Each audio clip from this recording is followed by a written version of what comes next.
बात है उस रात की 13 जून 2023। मैं घर में अकेला था। वक्त हो रहा था रात के 12:44। बाहर तेज बारिश हो रही थी, पिछले 2 घंटे से लगातार।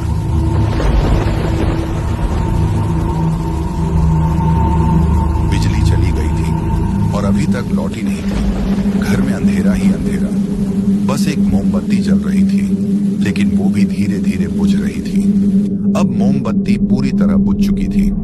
मेरे पास सिर्फ एक ही चीज थी, फोन का फ्लैशलाइट, और उसका भी बैटरी सिर्फ 3% बचा था।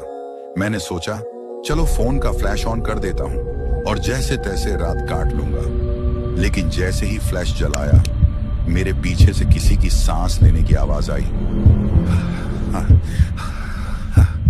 मैं एकदम सन्न रह गया। मैंने धीरे से मुड़कर फ्लैशलाइट उस तरफ घुमाया, लेकिन वहां कोई नहीं था। मैंने खुद को समझाया, शायद हवा की आवाज रही होगी, बारिश की वजह से दिमाग खेल कर रहा है। लेकिन तभी दरवाजा खुद ब खुद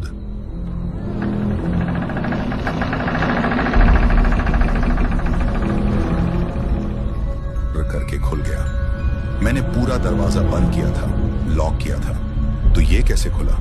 मैं फ्लैशलाइट लेकर धीरे धीरे दरवाजे के पास गया, थरथराते हाथों से उसे बंद किया, और जैसे ही पलटा, मेरे सामने एक परछाई खड़ी थी, पूरी काली, लंबी, और उसका चेहरा नहीं दिख रहा था। बस 2 जलती हुई आंखें दिख रही थी, जैसे कोई शैतान घूम रहा।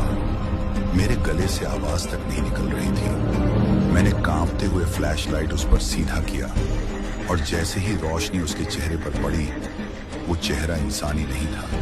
वो पिघला हुआ, जला हुआ, और उसकी आंखों से खून निकल रहा था। वो परछाई आगे बढ़ी, फोन अपने आप बंद हो गया। अब अगर पार्ट 2 देखना हो तो फॉलो करके कमेंट में पार्ट 2 जरूर लिखना।